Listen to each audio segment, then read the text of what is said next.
ઉર્ફે ડેવિડ પાટીલ છે અને બીજાનું નામ સન્ની મોદનવાલ હલવાઈ છે.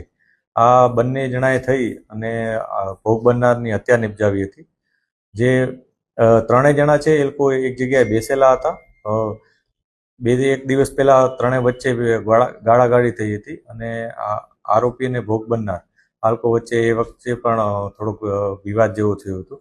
ત્યારબાદ ગઈકાલે એ લોકો પોતાને ગલીમાં બેસેલા હતા અને ત્યાં વાતચીત કરતા હતા. આ દરમિયાન પણ થોડાક એ લોકોને અપશબ્દો કદાચ બોલ્યા હશે એ પ્રકારની માહિતી મળી છે. અને ત્યારબાદ જે બંને આરોપીઓ છે એ લોકોએ એમ નક્કી કર્યું કે આપણે નાસ્તો કરવા જવું છે. તો જે ભોગ બનનાર છે એણે પણ એને કીધું કે ભાઈ હું પણ નાસ્તો કરવા આવીશ. અને આ વચ્ચે ત્યારે એ લોકોએ પૈસાનું એવી વાત કરી કે આપણે સોલ્જરી કરશું. આ બાબતે ત્રણેય વચ્ચે કંઈક વિવાદ થયો, બોલાચાલી થઈ અને એ વખતે કંઈક ઉગ્ર થઈ ગયા હોવાથી બંને જણાએ ભેગા મળી અને ભોગ બનનારની હત્યા કરી નાખી હતી. પોલીસે તરત જ આરોપીઓને હસ્તગત કરી અને આગળની કાર્યવાહી શરૂ કરી અને અરેસ્ટ કરી લીધા હતા. જે ભોગ બનનાર છે જે આરોપી છે એ બંનેના જે ગુનાહિત ઇતિહાસ છે એમાં મારામારી અને એ પ્રકારનો પ્રોહિબિશનનો ને એ પ્રકારના ગુના છે. પોલીસે આગળની કાર્યવાહી હાથ ધરી છે. હજી પણ અમે ઇન્વેસ્ટિગેશન ચાલુ એ બાજુ પણ રાખ્યું છે કે અન્ય કોઈ એમાં એંગલ છે કે નહીં અને જે આરોપી છે એમનો કોઈ ગુનાહિત ઇતિહાસ છે કે નહીં એની પણ અમે તપાસ કરી રહ્યા છીએ.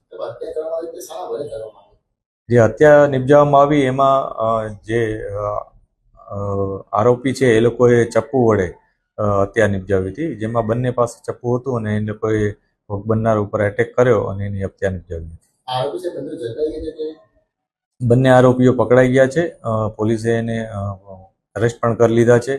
આમાંથી બે વ્યક્તિઓ, એક ભોગ બનનાર ને આરોપી, એ લોકો કૌટુંબિક ભાઈઓ પણ થાય છે, મામા ફૂઈના ભાઈ છે. આ પ્રકારની માહિતી પણ પોલીસને મળી છે. અને બંને વચ્ચે ગઈકાલની જે ઝઘડો થયો એ અને એક દિવસ પહેલા પણ અપશબ્દો બોલી અને ઝઘડો થયો હોવાની માહિતી છે. એટલે આ જ કારણ હોવાનું પ્રાથમિક દ્રષ્ટિએ અમને જણાઈ આવે છે. એમાં આજે બે છોકરાઓ છે એ 22 વર્ષના અને 24 વર્ષના છે. જ્યારે ઓલો થોડોક મોટો છે એ પોતાને આ બે કરતાં થોડોક મોટો ગણે છે અને એ લોકો કંઈક અપશબ્દો બોલ્યો હશે એ બાબતે, પણ એ લોકોએ કંઈ એવી રજૂઆત પોલીસ પાસે નથી કરી. અને ત્યારબાદ ગઈકાલે પાછી એ લોકો વચ્ચે ઝઘડો થયો અને એમાં પછી આ લોકોએ આ પ્રકારની ઘટનાને અંજામ આપ્યો.